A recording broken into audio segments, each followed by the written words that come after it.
So good evening to everyone. Thank you for the opportunity to be here. As Tricia mentioned, this talk is based on the book Ensemble Methods in Data Mining that came out last spring by Morgan and Claypool. The organization of the talk follows, I hear like an echo, maybe it's the two microphones, so I'll probably stay away from that one. It follows closely the organization of the book, so starting with ensembles in a nutshell, just to highlight some of the key references in the development of ensembles. A brief section on predictive learning and decision trees, just to set up notation and point out some of the strengths and limitations of single decision trees, which are often used as building blocks for ensembles. Then discuss model complexity and regularization, specifically the issue of bias and variance that are relevant for understanding the success of ensembles. And then a section on importance sampling and ensemble diversity. Importance sampling it's an alternative view of ensembles that allow us to see the various algorithms as spatial cases of a main algorithm.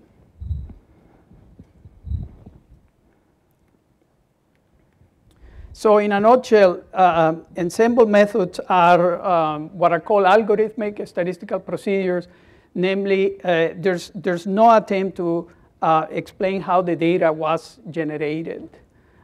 They are based on the simple idea of combining fitting values from a collection of fitting attempts. And so those of you familiar with techniques like cross-validation, one can see an analogy there. In the case of cross-validation, we were combining measures of fit. Here we are combining fitted values in both cases trying to get to a more accurate estimate.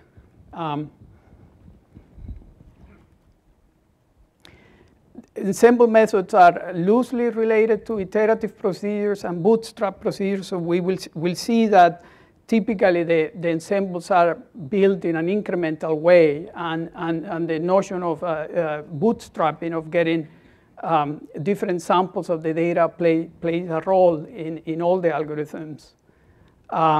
Informally, the idea is that I have two ways of looking at this. The idea is combining weak procedures or using a committee to combine weak procedures can result in a much more powerful ensemble. And weak means just slightly better than random.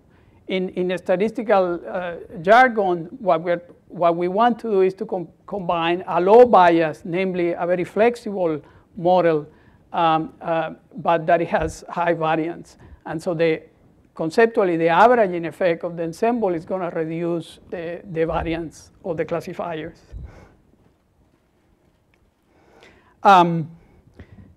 Also, in the past, I won't be talking about interpretation tonight, but I talk a lot about it in the book as to there's been a lot of progress also, I will say, in the last 10 years in terms of interpretation methodology. And so there are problem domains in which interpretation is irrelevant. I worked on handwriting recognition a long time ago and just want the most accurate recognizer that you can build. But in many other domains, in many other applications, interpretation can be even the goal of the modeling exercise. I've worked, for instance, in manufacturing defect analysis, and the purpose of the model is not, in that case, is not to predict when a fail is going to occur in the future or something like that, but it's trying to understand the sources of the defect.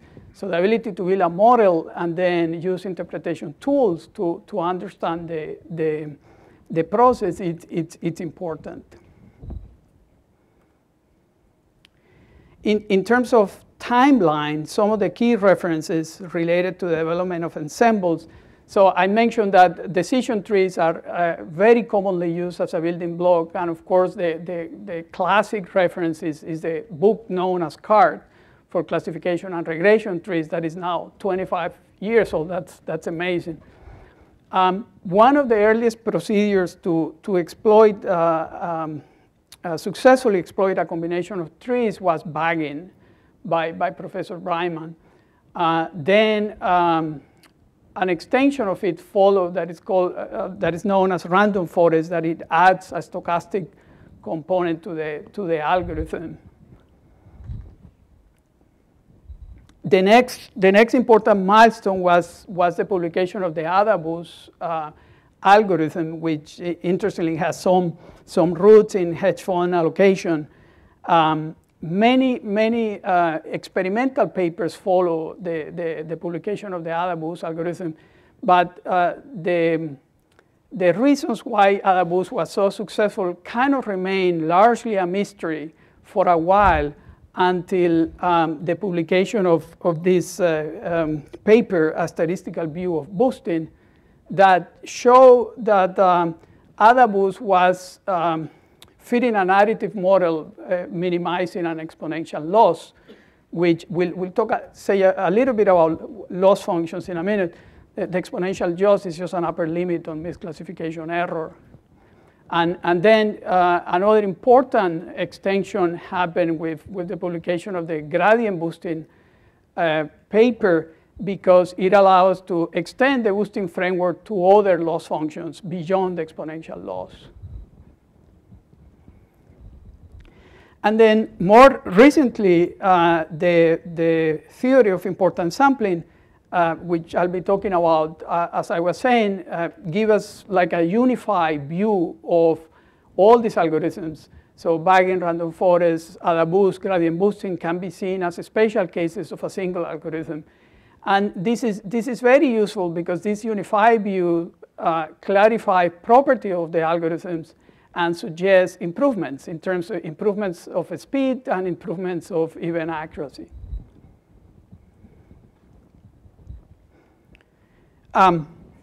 Separately or in parallel, we have a regularization track. So I'll be talking about regularization, and these are methods intended to reduce variance, and I'll give a notion, an intuition for what variance is shortly, and to produce sparse linear models.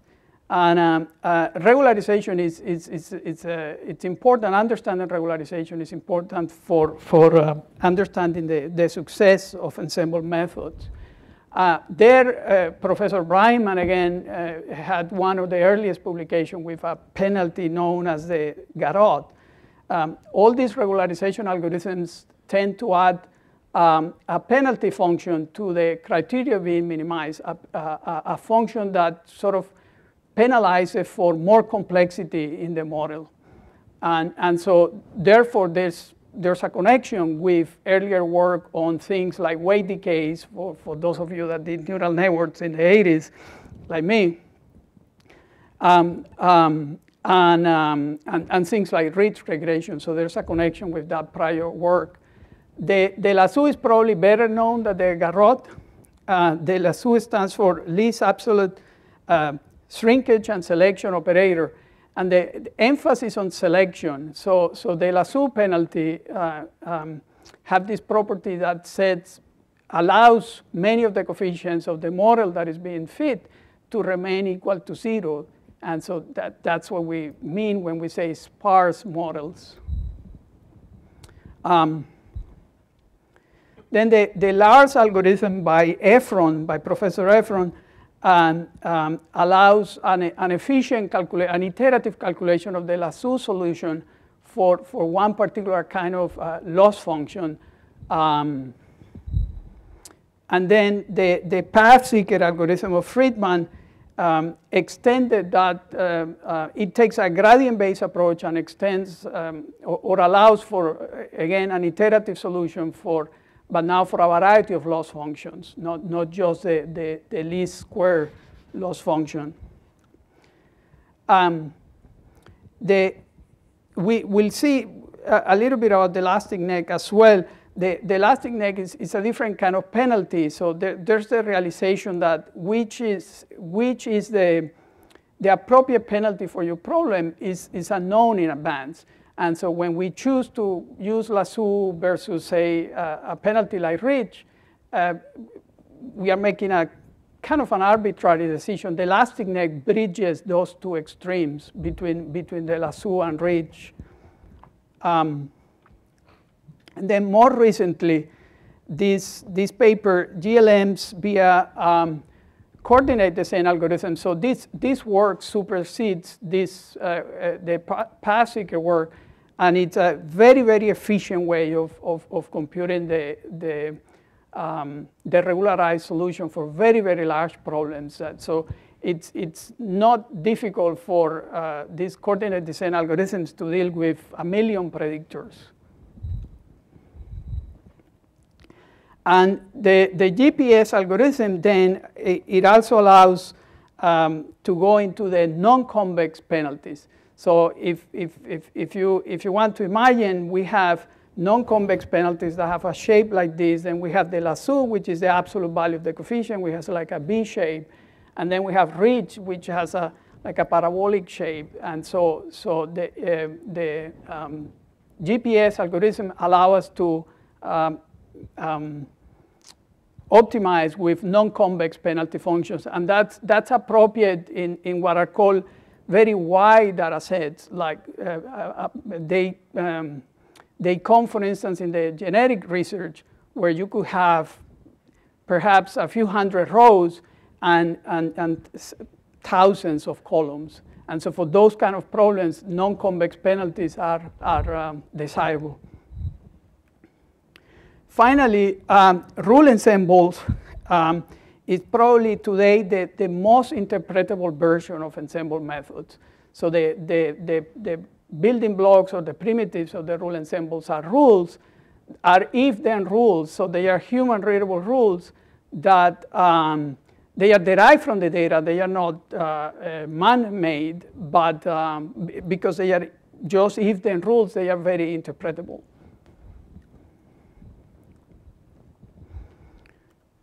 Okay, so let's just to set up a little bit notation. Different people call the variables or the rows slightly different. So just to introduce my notation. So we have our data set, and we're going to use big N to refer to the size of the data set, and little n to refer to the number of predictors. Both x and y's are attributes or properties of the object that we have our hand. And we say that, that D is a random sample from an unknown joint distribution. So in the statistical context, it makes sense to view the data set, whatever data set we're using for training, as a random sample from some joint distribution, even if it's unknown. And the goal of the predictive learning problem is to build this functional form that connects the inputs to the outputs. And how we judge this model, so in two ways. So we want an adequate description of how the input is related to, how the output is related to the input.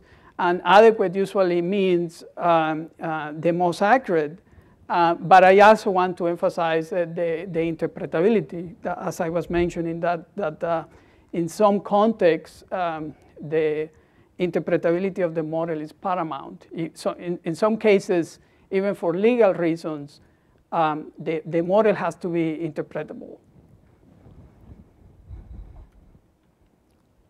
Okay, in addition to the data, it's useful to think about three other components of the predictive learning problem. The first one is the model. So when I talk about a model, what do I mean by that is the underlying functional form that we're seeking from the data. So it's this family of functions that we are searching. And so typically we commit upfront to we are fitting a linear model, or we are fitting a certain kind of model depending on whether we're using one-level neural nets or whether we're using decision trees. So we have this F space of functions, and we are searching for a function in that space. And all those functions are parameterized by some parameter vector A. So if F is a family of neural nets, then A is just a vector of weights of every possible neural net. We need a score function to judge the quality or the lack of quality of our fitting process. And the score function usually has two components: the loss that I was, what statisticians call loss, right, which is just a function that penalizes individual errors. And there are many, many choices for loss functions. And so to some extent, the success of a modeling exercises is matching the right loss function to the particular problem at hand. And then what we refer as risk, which is expected value of the loss. And so here's where the idea of thinking that the data set comes from a joint probability distribution makes sense. So when we write this expected value is relative to that joint distribution. In practice, of course, we don't have that distribution, so we have a risk hat or an approximate to risk, which is just going to be an average over some training data. But it's useful to think in these ways. And lastly, we need the search strategy, which is the algorithm of the procedure that we use to minimize the score criteria, right? So that's when I was saying that we are searching in this space for the right function. We are searching for the function that minimizes the risk. Okay. So let's now turn to the simplest example of decision trees and how they work, right? So I'm sure you guys are all very familiar with it. The split, in a decision tree, we have split nodes and terminal nodes, the ones that are colored. And the splits induce cuts in the input space. And so in this example, we have a two-dimensional input space, induces cuts that are perpendicular to the axis. And so I thought I had an animation here. So yes, so the first cut, it's on X1, and that splits the space into two, to the right and to the left. The next cut is on X2, and it's this cut.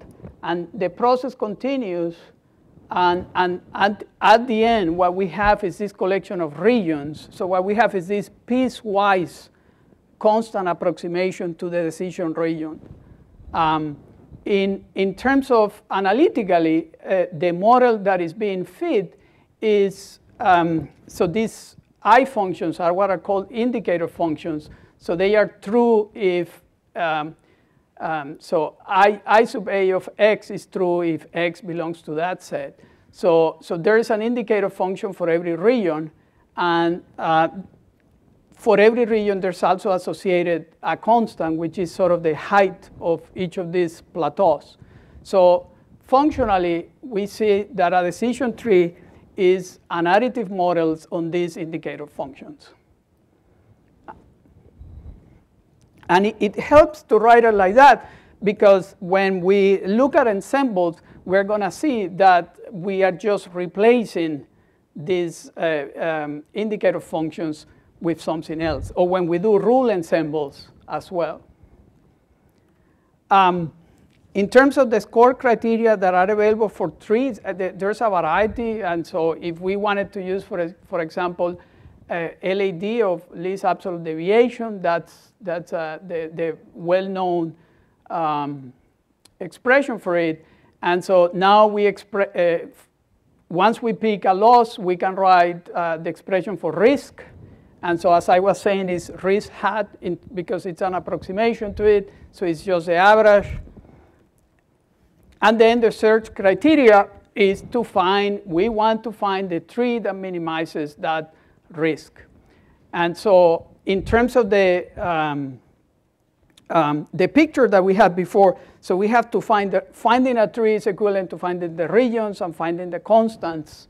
And so that can be expressed using the minimization terminology. Now, joint optimization with respect to these C's and R's is a very hard problem. And so all implementations of decision trees take a greedy approximation to solving that problem, right? So until a couple of years ago, I think, so KD Nuggets, the data mining related,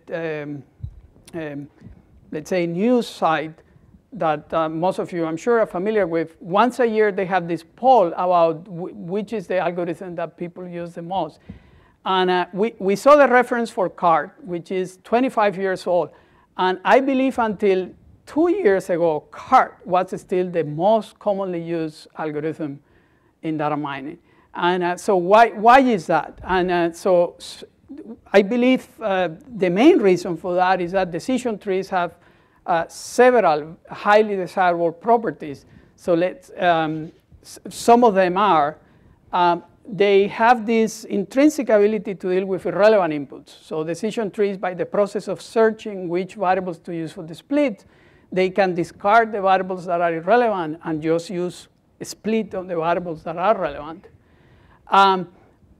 Because of the way it's coding the axis, they are insensitive to outliers in the inputs. So you are trying to code here, and it's less than or greater than. Whether you have that value that is huge on the extreme doesn't change that. So they are highly, so that means you don't have to do all that pre-processing that is required, for instance, to use neural networks. They are computational scalable. The algorithm is relatively very fast. They are missing value tolerant. And so decision trees have this mechanism called as surrogate splits that allows it to deal very elegantly with missing values. So you don't have to do some imputation scheme or something like that. They are relatively off-the-shelf procedure. With neural nets, you have to worry about momentum and learning rate and this or that. With decision trees, you pretty much get them out of R or whatever toolbox you use and quite easily use them. And they also have, going back to interpretation, they have this nice two-dimensional view of the model, nice two-dimensional representation of how the model is operating. And so that's also a very attractive feature. And so it makes you wonder, they seem to be perfect. And so what's wrong with them? Well, they do suffer from some severe limitations. And so we saw in the example that I had a couple of slides ago that they built this discontinuous piecewise constant. So if the problem requires a more smoother approximation, you need more splits, but in order to have more splits, you need more and more data. They suffer from data fragmentation. And so in other words, like starting at the root node, let's say half the data goes left, half the data goes right. Very quickly, as you go deeper in the tree, there's less and less data to estimate the splits, right? So that data fragmentation problem. And they suffer from variance due to the greedy algorithm that is used to search. And so it's sometimes small changes in the data, say, they could be simple sampling fluctuations can give rise to a tree that is very, very different. And as a result, deep trees are often questionable. And also, it gives rise to the need for pruning in decision trees. So what to do next? We can stay away from trees, or we could try to fix them. And so one could, I guess I would argue that one of the things that we are achieving with the kind of ensemble methods that I'm going to be talking here is that we are trying to preserve many of the desirable properties of trees while trying to overcome the limitations which essentially result in a poor accuracy. Okay, so switching gears to model complexity and regularization, So an intuition for what is the right size of a model, and then the notion of introducing just an intuition for what bias and variance is. And as I was mentioning earlier, this is useful because having an intuition for what bias and variance are is useful because ensembles succeed by either reducing bias, reducing variance, or finding a good trade-off between the two. I'll offer a definition for regularization and show 2 or 3 instances of it, 2 or 3 instances of doing regularization. And so let's revisit the question of how big to grow the tree or how complex the model should be. And so the dilemma that we have is that if the tree is too small, and I think I have a picture here. So let's assume that we have this data that comes from a linear model. Linear data is the worst case for decision trees because decision trees will have to do a staircase approximation to it. And so if we have too few splits, so a decision tree will put a split here on this variable and then estimate 2 constants, one for the left node, one for the right node, right? So if the number of terminal nodes or the number of regions is too small, the approximation is very crude, and this is what we call bias, and that leads to errors. If on the other end, we split many times, then the model it's going to be fitting the data too closely, right? And that leads to what we call variance, and it's also a source of errors.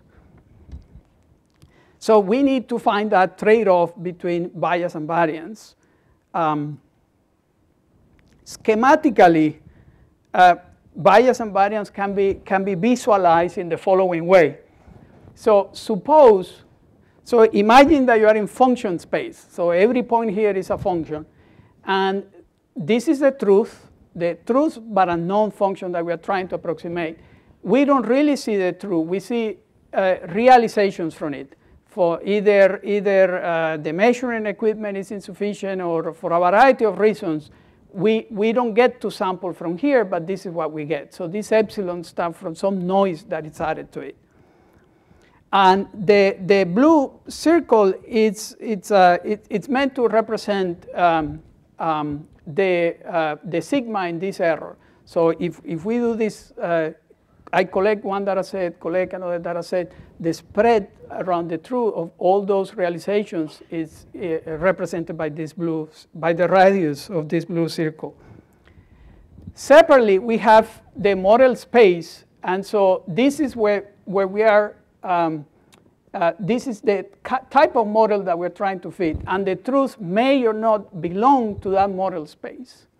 And so let's say that for this particular realization, this is our best fit. So this is the best element from our functional form that we can fit to that data, and we call that f hat.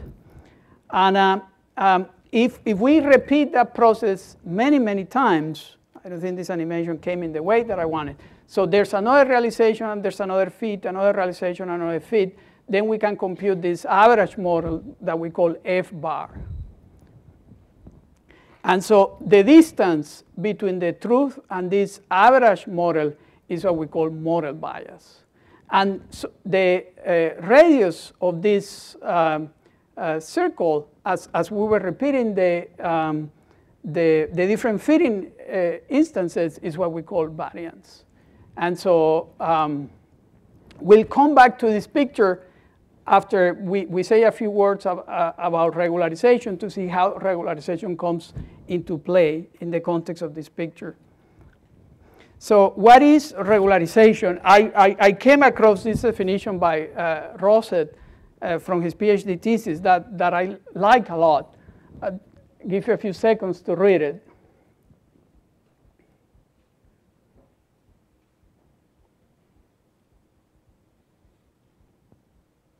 So regularization is essentially a variance control technique. And there are different ways to do regularization. We can do explicit regularization via constraints of model complexity. And that's, so we'll see two examples of that. We can do it implicitly through incremental model building. So when we build a model in a very parsimonious way, very slowly, we'll see an example of that can also be considered a form of regularization.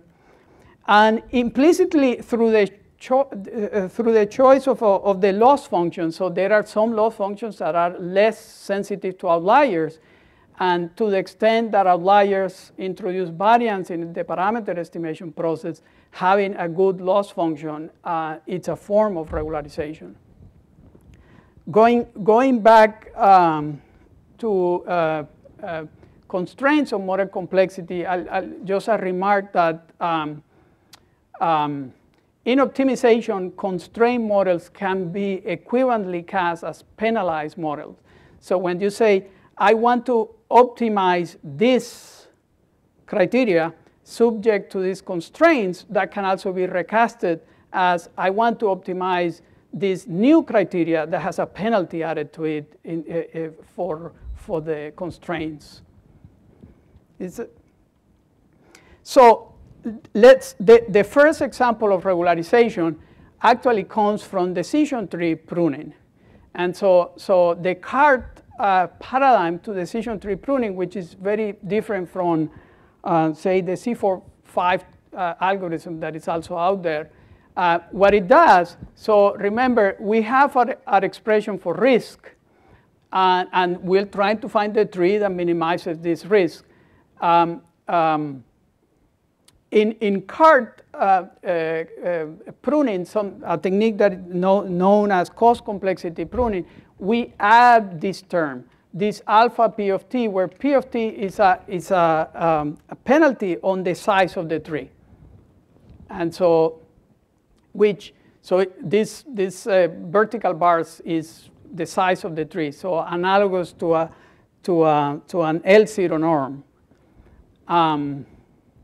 And then alpha becomes a meta parameter of the algorithm, and it sort of mediates the balance between the pure data-driven part of the error and the complexity part of the error.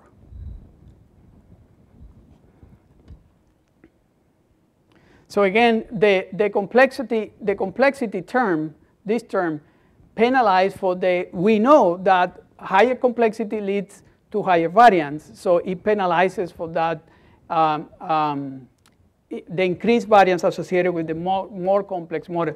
So we see that there's going to be this trade-off where you say, yes, you are the reduction in error that you need to get by using a more complex model be significant to overcome the extra complexity in penalty that you're going to gain from using a more complex model. So the more complex model has to significantly decrease the error for us to choose to prefer it. And so the search problem, instead of minimizing this original risk expression, we now minimize the penalized risk expression. The next example of regularization is in the context of linear regression. And so this is our linear model, a very well-known expression for a linear model. And when the optimization or the minimization problem is just expressed like this, right? We are looking for the coefficient set that minimizes the average loss. And so what we have done here is the same thing that we did with trees. We add this penalty term here on the coefficient. And so there are different possibilities for the penalty function. I mentioned the lasso. So the lasso is just the sum of the absolute values of the coefficient. But by the way, some of the origins of the word lasso, so it matches, it's doing shrinkage, it's doing selection, but the idea was also that you're trying to keep those coefficients as close to the origin as possible. I mentioned ridge regression before too. So ridge regression would be the sum of the square of the coefficients. And I mentioned elastic net. So elastic net, see, we have here the ridge penalty and we have the lasso penalty. And now we have this extra parameter alpha that it mediates. So if alpha is equal to 0, we have ridge. If alpha is equal to 1, we have lasso. But a priori, we don't have to choose which is the right penalty function. So this alpha also becomes a meta parameter of the procedure that has to be estimated, say, via cross-validation of similar scheme. And I highlight here that the penalty term is data independent. And so it's not polluted or contaminated by the intricacies of the particular data set. It's just simply saying, if you want to use a more complex model, this is a penalty that you incur for using that more complex model. And so it provides this stabilizing effect on the criterion being minimized. So like traditional linear regression, we know is very, very sensitive to the data. And the last one that I want to, and so this algorithm is known as a forward stage-wise linear regression algorithm. This algorithm iteratively produces solutions that closely resemble the lasso coefficients. And so this is an instance of regularization via incremental model building. So we start with all the coefficients equal to 0, that is maximum regularization. And then we loop a number of times. And at every stage in the iteration, we simplify the predictor that best fits the current residuals, and we update that predictor by infinitesimal amount. So very slowly updating the coefficients. And so we go from maximal regularization. The penalty is so strong that all the coefficients are equal to 0, to no regularization at the other extreme, where all the coefficients are allowed to be non-zero. And so the number of iterations in this algorithm, it's proportional or analogous to 1 over lambda in the previous slide. The main message from this algorithm is just to illustrate that one can achieve regularization via incremental model building, and later on to see a connection between one of the boosting algorithms and this. So it was later understood that one of the successes of gradient boosting, which doesn't have any explicit regularization, is that it was doing implicit regularization in a way that is analogous to what we see here. So going back to this illustration of bias and variance, so what we've done by introducing the penalty is that we have restricted the model space. And so our average, so when we are doing a fit, the regularized fit is going to be from this restricted model space. So let's call that the f hat lasso. And if we do the same averaging that we were talking about, the f bar lasso, so the average of the regularized fit is going to be here. And so yes, we have increased model bias. So the average regularized function is farther away from the truth. But if the amount by which the variance is reduced is larger than the amount by which the bias is increased, the resulting model will have a lower error. So yes, we are increasing bias, but we are hoping that that will reduce variance by a larger amount. So that's the trick of regularization.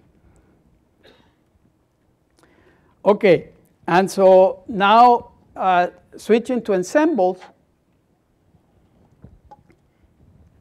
So so especially the important sampling framework, which leads to this generic ensemble generation recipe. And so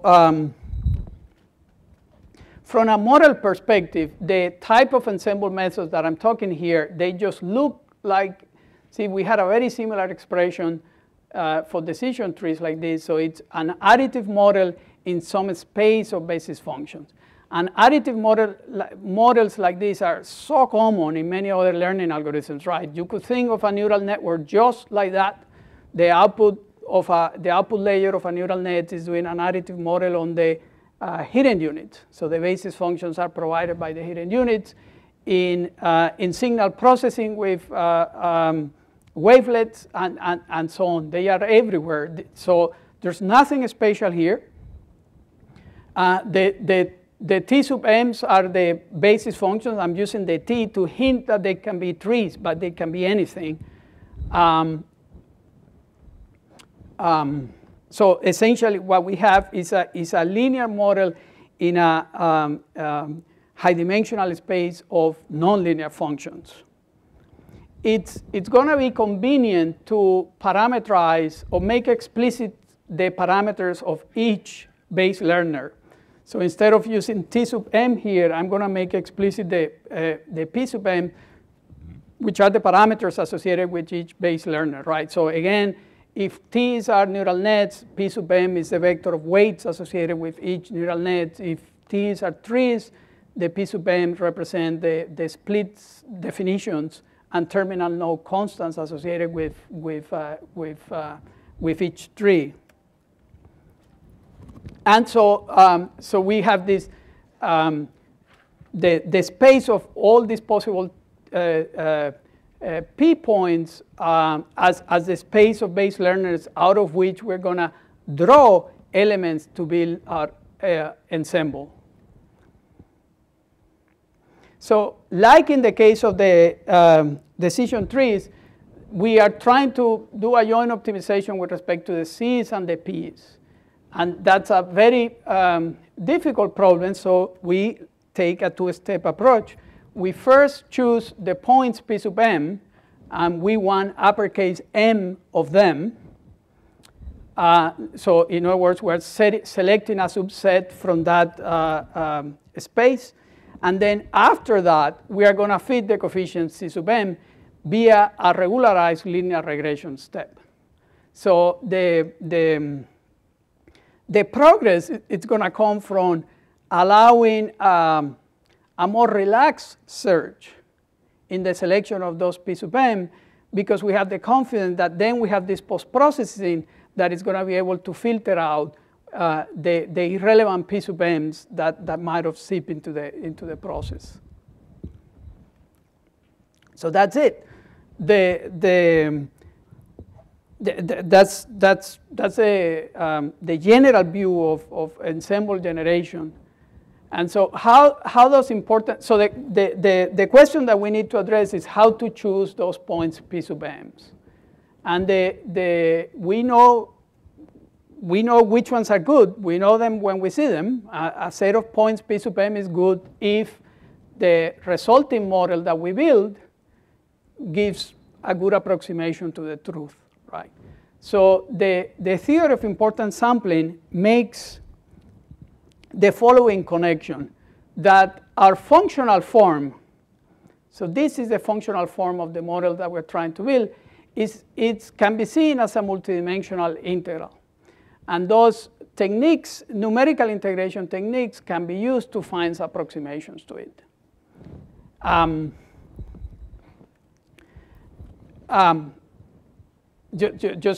Just to see the conversion from these WIs to the weights in the integrand with the coefficients in our model. The next thing to point out is that, so the P sub m's in the numerical integration world are the points where you evaluate the integrand. In our problem, the P sub m's are the basis functions. But likewise, for numerical integration, you have to choose the points that give rise to an accurate integral. And so here we see two ways of choosing the points, a uniform way. But in this example, if we select more points from this neighborhood, the accuracy of the resulting integral is higher. So numerical integration algorithms use Monte Carlo methods to do its job. And Monte Carlo methods require a sampling distribution on this parameter space, on this point space. So the points that we're going to use to evaluate the integral are randomly drawn from that space according to this sampling distribution. And so the simplest sampling distribution is that it's uniform, as we saw in the previous slide. So every point is equally likely to be selected. Or in our predictive learning problem, any base learner is equally likely to be selected. What we want is, in our problem, what we want is to make the relevance of a point a function of its risk. And so a point that has a high error, so remember, we do this back and forth between points and base learners. And so a point P sub m, or equivalently, this base learner that has high error, we want to make that point less relevant for the accuracy of the approximation. So we want the sampling distribution to be low for those points.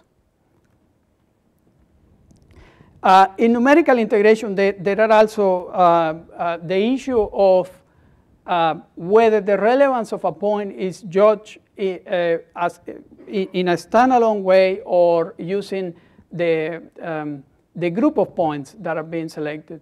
And so there is whether the relevance of a point is with or without knowledge of the other points that are being used. And obviously, group importance, so there's single point importance and group importance. Group importance is desirable because a particular point by itself might look irrelevant. But in the context of the other points that are being used, it can be very valuable. However, group importance is very hard. And so there is what it's called the sequential approximation to group importance. Well, the relevance of a point is judged in the context not of the entire set of points that we're choosing, but the points that have been already selected up to a point in the model building step. And so we'll see that gradient boosting is implementing the sequential approximation to group importance, whereas something like bagging, it's using single point importance. Every element of the ensemble is chosen without without regard to the other classifiers that are in the ensemble. This theoretical sampling distribution out of P, as any sampling distribution, can be characterized by its location and its spread, right? And so let's set the location of the sampling distribution to be P star, where P star is the best single basis function that we can fit to the data. And so on this, so that's the location. We fix the location there. And then let's consider a narrow spread or a wide spread and the implications of that for the behavior of the ensemble. And so if we have a narrow sampling distribution around P stars, that means we have an ensemble of strongly correlated base learners, right? So the error of all the base learners is going to be close to the error of the best base learner in the ensemble. On the other hand, if we have a very wide sampling distribution, we get a more diverse ensemble. And the predictions made by each element of the ensemble are not going to be highly correlated. And so, as I was saying here, each base learner yields very similar predictions. And so the resulting ensemble is not exceptionally better than our single base learner. On this other end, we could end up with many weak learners, so weak learners that have an error significantly higher than the error of the best learner, and that can also lead to poor performance. So we have this empirically observed trade-off between the strength of the base learners and the correlation of the predictions that they made can be understood in terms of the width of the sampling distribution. So far, this sampling distribution is, of course, unknown. So it's really a theoretical exercise, because and the ideal sampling distribution, it's problem dependent, and we don't have an expression for it. But there is a trick known as perturbation sampling, and so that allows to come up with an heuristic sampling distribution. And perturbation sampling allows to simulate or approximate the process of drawing from a sampling distribution. And the way this is done is by you take a problem for which you know how to compute the one solution, and you're going to perturb aspects of it. And so in our problem, we know how to find the best single base learner. So if we ignore this word for a second, this is like fit the best single neural net or fit the best single decision tree. And so what can we perturb of that problem? There are at least 3 things that we can perturb here. We can perturb the data distribution, like, for instance, by reweighting the observations. And that's what AdaBoost does, among other things. We can perturb the loss function. So we can add arguments to the loss function. Or we can perturb the search algorithm that is used to find the single base learner. And that's exactly what random forest does. Random forest adds a perturbation of the search algorithm that is used to minimize. And so remember, now we know that if we perturb a lot, we get a very diverse ensemble. If we perturb a little, it's like we get a collection of very alike base learners. The exact amount of perturbation is, of course, problem dependent. Yes? When you're perturbing, why not perturb and have different kernel functions, like a linear regression and a decision tree, and maybe a radial basis function or some kind of closed discriminant region? Have some variety in your kernel map. We'll see that that's absolutely possible. That wouldn't really be a perturbation, but the question is, are we really restricted to have basis function from a single family, or can we combine basis function from more than one family? And we'll see in the example of rule ensembles that indeed that is often desirable. Yes. So again, the width of the sampling distribution is going to be controlled by the amount of perturbation. So with all that, we arrived to at this generic ensemble generation algorithm. So remember, we have a 2-step approach. We want to choose the points P sub m, and then we're going to fit the coefficients C sub m. And so for choosing the points, we start at ensemble with some suitable constant, and then we're going to add one basis function at a time. And at every, so this step is what we call fit a single base learner. And then we add that base learner to the additive expansion that we have up to that point.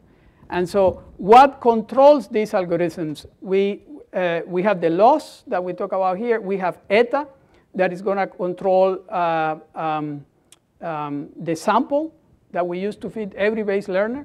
And we have this parameter epsilon that if epsilon is 0 here, for instance, then there's no, then you have single point importance, namely the base learners that have been selected up to a point don't influence the selection of the next one. Otherwise, it does. You have you have the sequential approximation to group importance. Yeah. Is that some sort of like model of the residual? Where?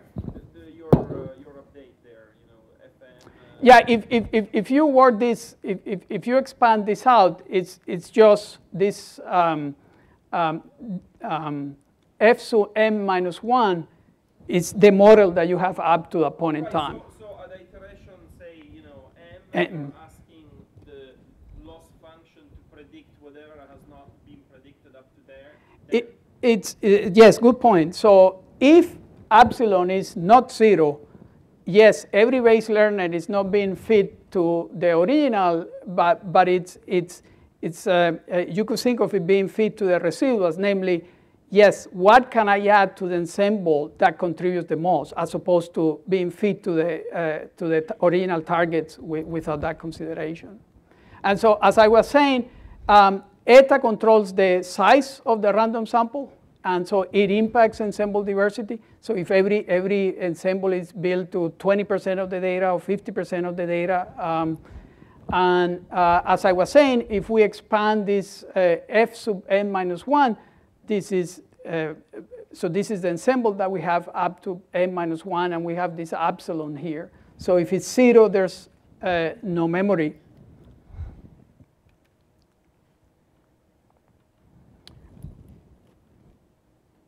And as in terms of the perturbations that we were referring to, this is a perturbation of the data distribution, and this is a perturbation of the loss function.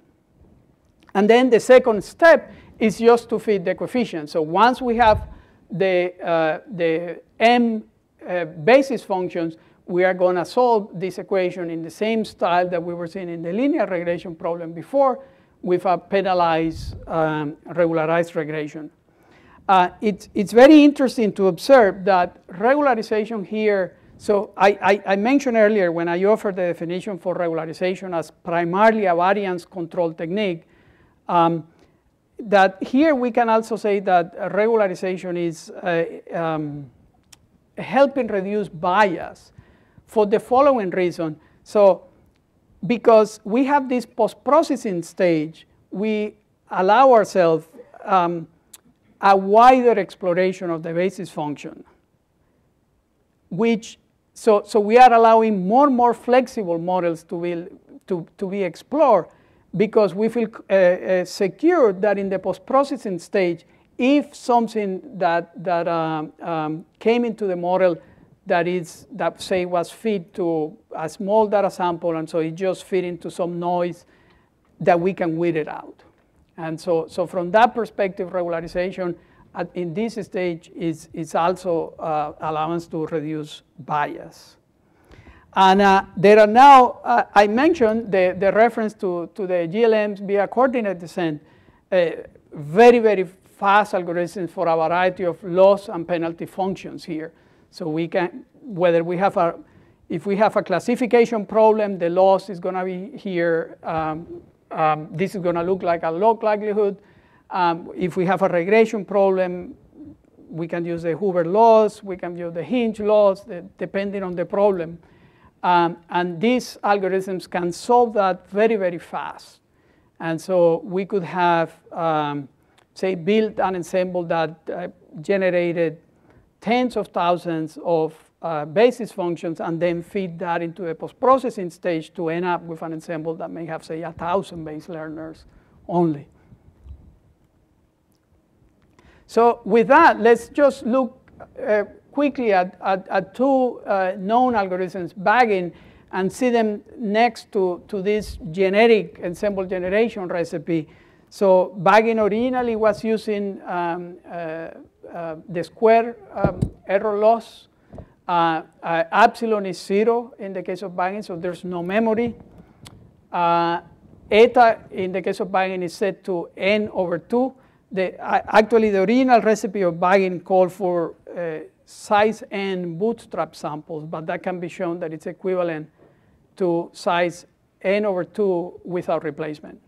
And so eta is n over 2. In bagging, the T sub m's are large and pruned trees. And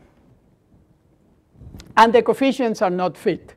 So bagging doesn't have that second post-processing stage. They are simply set to 1 over m. And so in other words, bagging is just implementing one of the various perturbations that we talk about. It's just perturbing the data distribution. And so what can we do to improve bagging? Well, we could fit the coefficients. And we could change the sampling distribution. Like if the data set is very, very large, there's no reason to stick to this. Furthermore, there's no reason to stick to large and pruned trees, especially if we're fitting the coefficients at the end. Yes? Doesn't bagging have an avoidance of overfitting guarantee? So you can do those things, but in theory, you may lose this guarantee. So it's a guarantee that works in regression. I don't think it's a guarantee that it works in classification, in that it averaging reduces variance. So you can show that the bias stays the same. Whatever bias is there original in the large and pruned trees, it stays the same. You are not changing it. And then you are taking a variance that the only thing that you can guarantee is that you're not increasing it. And so, but when we put the regularization post-processing step, that's what we're trying to do as well, to control variance. And so in the raw bagging, you are simply hoping that the averaging reduces your variance, but you may stay at the same place. So you're not guaranteed that it reduces. You're only guaranteed that it doesn't increase. And so yeah, that guarantee is no longer there. But the consequences of implementing some of the suggestions can be huge, because, for instance, building large and pruned trees, it's time consuming. So if you can build shallow trees, that could have tremendous speed consequences. And then very, very quickly, boosting, gradient boosting, it allows any general loss function. Epsilon is 0.1, so it does have memory, and so it implements the sequential approximation to group importance. By default, eta is n over 2, but there's no reason to have a fix at that. The trees, the basis learners can be any weak learner. The coefficients, so C0, so a little digression. Yeah, the initial ensemble is the best constant that minimizes the loss, as opposed to be 0. And the coefficients in their original recipe of bagging, they are not fit at the end, but they are fit at every stage. So if you notice, there is a 2 parameters being optimized here. So they are what I call partial regression coefficients. And I say they are shrunk because of this epsilon parameter that is here. So it's very, very instructive now to look at this algorithm and compare it to the forward stage-wise linear regression algorithm that I showed a few slides ago, where we had, remember, so when we are adding this constant to the model, we are not taking the full weight of it. We are only taking an epsilon version of it. So we are adding a base learner into the model, but we don't take the full weight of it. And so, like in the stage-wise forward regression, that we were incrementing the coefficients by an epsilon amount. So that connection between boosting and regularization is today understood as one of the key reasons for the success of boosting. Yeah, what I was saying. And likewise, potential improvements, we can fit the coefficients at the end. There's no reason to stick to this, among other things. So getting toward the end, so this is a comparison of the effect of that post-processing. Maybe this will answer your question as to, are we helping bagging or are we hurting bagging? So this is a benchmark done by Popescu, who was a Ph.D. student of Professor Friedman, using 100 different target functions. And so let's see if we know how to read this picture. So we have the name of the algorithm, whether it's bagging or random forest or boosting. This is the size of the tree. This is the size of the sample size, and whether or not post-processing was done. And so, and this picture is what is called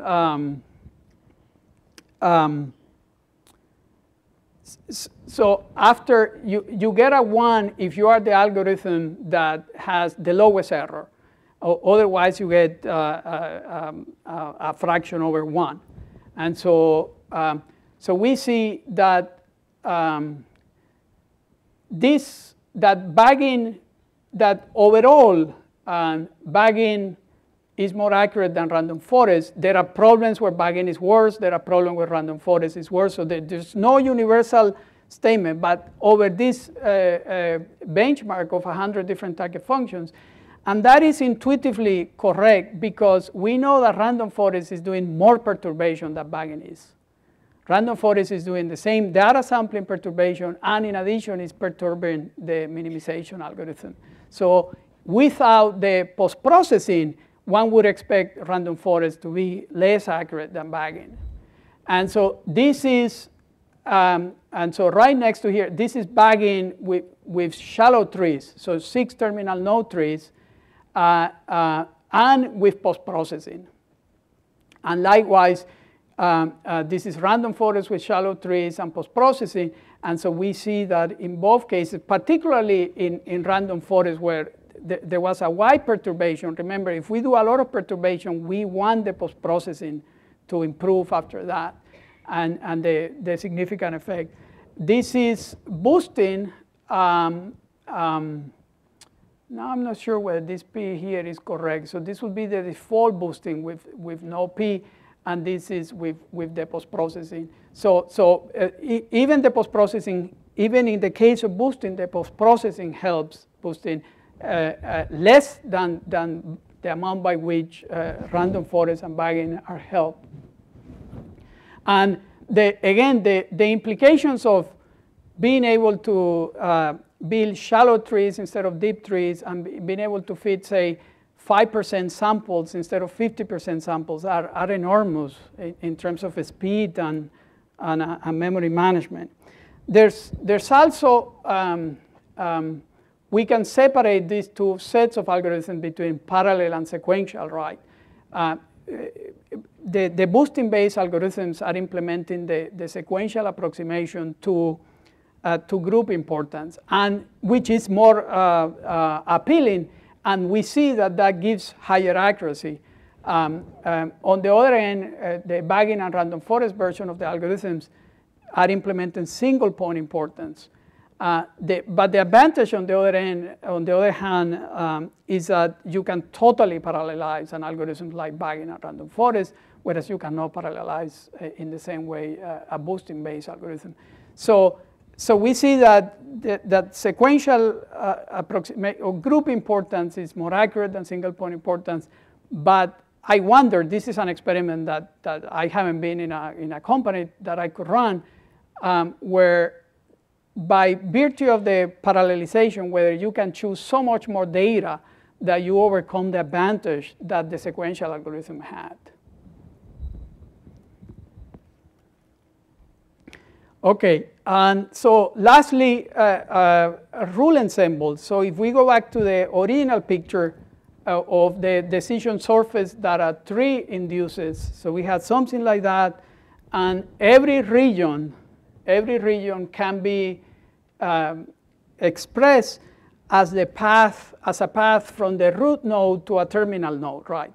And if we pick up the splits along the way from the root node to the terminal node, those splits can be expressed as indicator function. So the path from the root of the node to a terminal node is the product of those indicator functions. So in this simple example, this region is defined by this rule.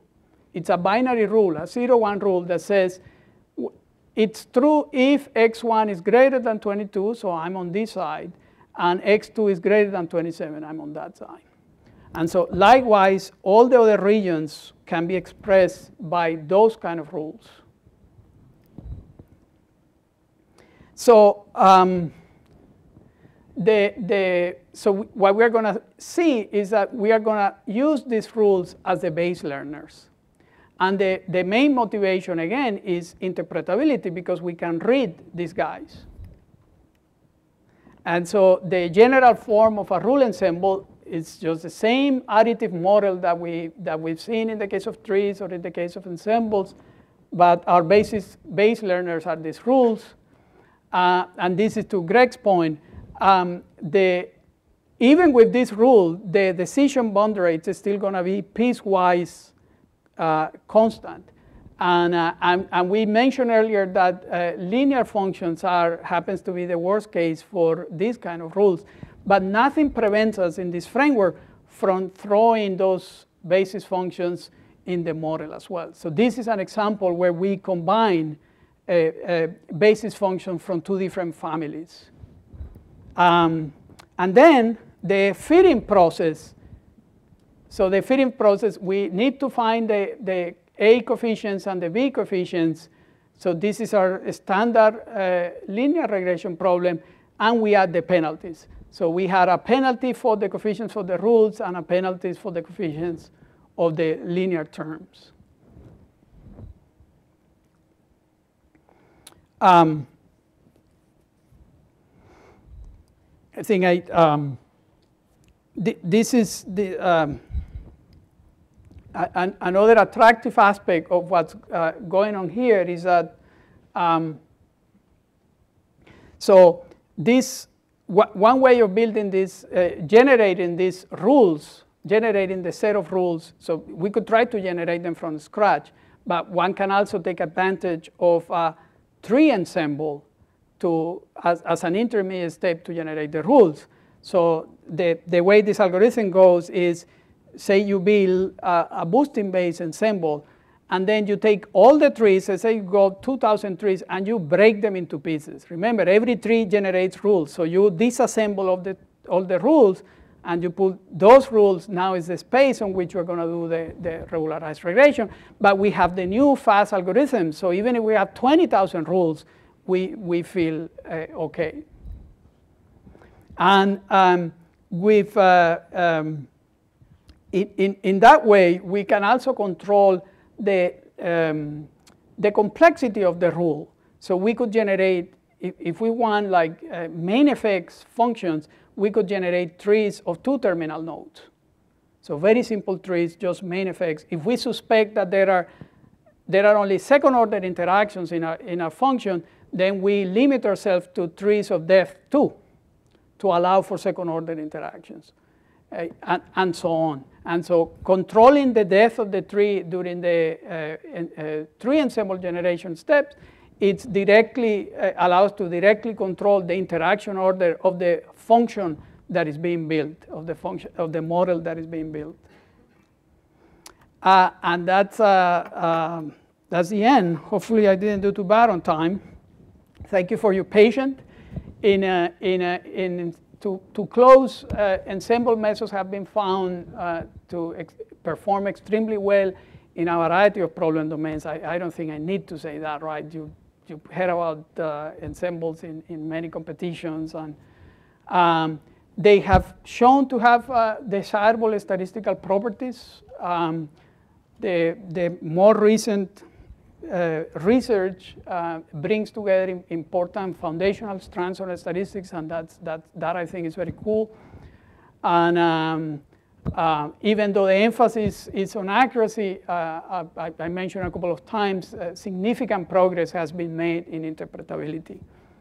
Thank you very much.